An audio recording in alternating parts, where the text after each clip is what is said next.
Olá, manutenção, tudo bem? Existem algumas dúvidas sobre passagem de corrente elétrica. E é bom a gente explicar, deixar os nossos gestores cientes de cada tipo de defeito e como eles acontecem. É muito importante explicar isso para a gestão, mas eu preciso conhecer a análise de vibração, tá? Então, quando acontece, vou lá, desmontei o equipamento, verifiquei que o equipamento tem aquelas tão famosas costelinhas, aquelas marquinhas na pista interna ou na pista externa. Isso é característico de passagem de corrente parasita, descarga do inversor de frequência.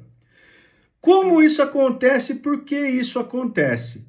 Pode acontecer por eu posso ter um mau aterramento, meu aterramento do motor, do conjunto, da base, da estrutura não está bem aterrado. A escovinha que eu tenho em cima do motor, não pode, ela às vezes não está em contato ou está suja, não está em contato com o eixo, ou ela está suja ali, está me dando passagem. Ou o chaveamento do inversor pode estar inadequado. Então, eu preciso verificar essas situações, tá? Eu só consigo verificar isso, esses defeitos, a hora que eu abro o equipamento, que eu vou lá e analiso o equipamento, o rolamento em mãos, né? Porque até então não inventaram uma bola de cristal para a gente adivinhar os defeitos, tá? Mas eu posso indicar, eu tenho que conhecer. E quando eu tenho lá, abri o rolamento, eu tenho uma marca na pista, um buraquinho na pista, e uma marca num dos elementos. Isso é caracterizado por aterramento de máquina de solda inadequado. Quando eu abro o arco de solda, vai formar como se fosse uma solda a ponto. Então vai pinçar ali no momento que está passando o elemento com uma das pistas. E a hora que ele pinça, forma uma solda, a hora que ele vai rodar, ele arranca material da pista e do elemento. Mas isso é só verificando também a hora que eu abro o equipamento e consigo analisar. Então são dois tipos de defeito de corrente elétrica, mas distintos. Um é por máquina de solda, um aterramento inadequado, e o outro por passagem de corrente, uma corrente parasita com descarga do inversor, né? Com descarga do inversor, eu já comentei, o que eu tenho que fazer? Eu vou verificar todos os aterramentos do conjunto, vou verificar a escovinha que estão no eixo e vou verificar o chaveamento do inversor.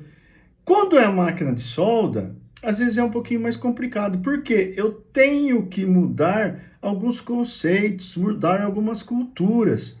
Então eu tenho que conversar com a equipe de manutenção, caldeiraria e solda, que é importante eles fazerem o terra, aterrar a máquina de solda o mais próximo possível da peça onde eles vão soldar. Se possível, em cima da peça. Isso vai evitar o caminho da corrente até chegar ali onde que eu estou abrindo o arco.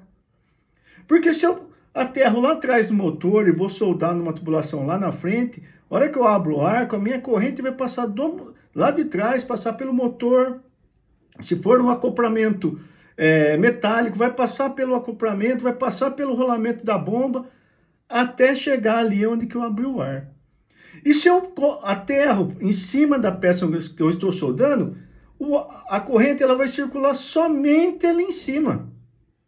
E isso vai inibir essa passagem de corrente, esse dano no motor ou na bomba, no redutor, sei lá o que for, que você esteja analisando. Mas é muito importante, no meu laudo final, eu detalhar isso, detalhar esses defeitos. Na minha análise final, lá eu detalhar esses defeitos para minha gestão e explicar isso para a gestão. Isso é passar conhecimento, mas eu preciso buscar esse conhecimento. Entendeu?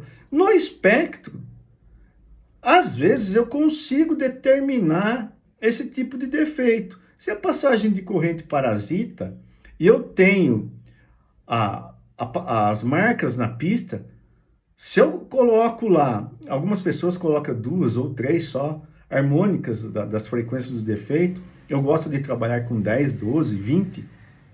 Por quê?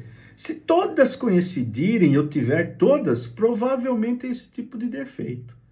Se aparecer a primeira, a segunda, a terceira, é outro tipo de defeito, tá? Nas pistas.